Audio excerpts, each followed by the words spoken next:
Quezon City, tumambad din ang sangkaterbang basura matapos sumupa ang baha. At para sa update, live mula sa G. Araneta Avenue, may express report si Laila Pangilinan. Laila, natanggal na ba yung mga basura dyan?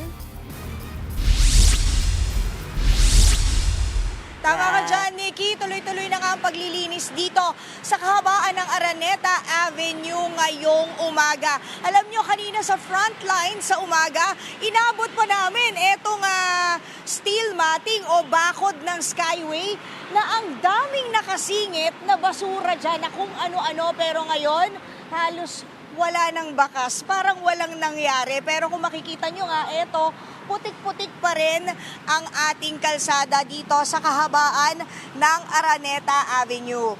Nikki, simula pa kagabi ang cleaning operations dito ng ilang kawani ng DPWH at ng MMDA at ngayong umaga nga ay may mga taga Quezon City Hall naman sa kahabaan ng G. Araneta Avenue. At sampayan ng basura matapos nga ang lampas taong baha kahapon ang nagkalat dito sa kahabaan ng kalsada. Ang mga plastic ng parcel, single-use na sachet gaya ng shampoo, kape, noodles at mga sando bag. Yan ang mga basurang naabutan naming nakasingit pa sa steel matting sa ilalim ng Skyway.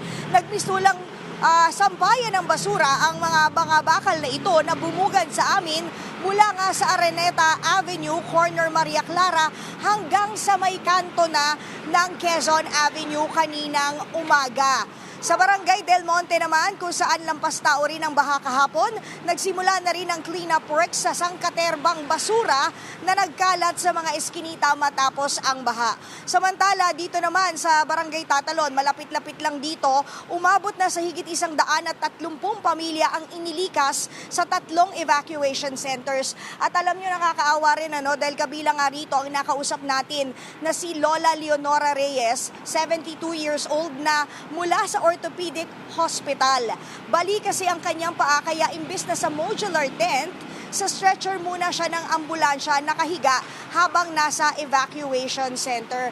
So Nikki, kung nakikita mo ngayon, ongoing yung paglilinis ng ating mga taga City Hall. Ayhan, kanina pa sila dyan mga bandang alas 7 kung hindi ako nagkakamali. At syempre, sa pakikipagtulungan na rin ng ilan sa mga residente dito, kamukha ni nanay na nakikita nyo. At nabanggit rin natin, nabanggit rin sa amin ng mga kawani ng Land Transportation Office na hindi rin nakaligtas ang kanilang building dahil hanggang tuhod raw ang baha mula doon sa likod na kalsada nila. At dito naman ay hanggang sa may bandang ankle deep yung flood rito. So ngayon, patuloy pa rin ang paglilinis dito sa kahabaan ng Araneta Avenue. Sana nga itong putik na to, Nikki, ay malinis rin. Sana ma-flashing man lang para mas maging okay naman yung itsura. Pero asahan natin na uulan pa rin, kaya mukhang matatagalan pa ang paglilinis na ito. Baka nga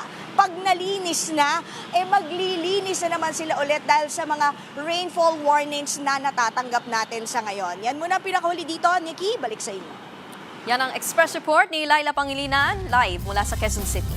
Mga kapatid, Nikki de Guzman po. Para sa pasada ng mga rumaratsyadang balita, mag-follow at mag-subscribe na sa social media pages ng News 5.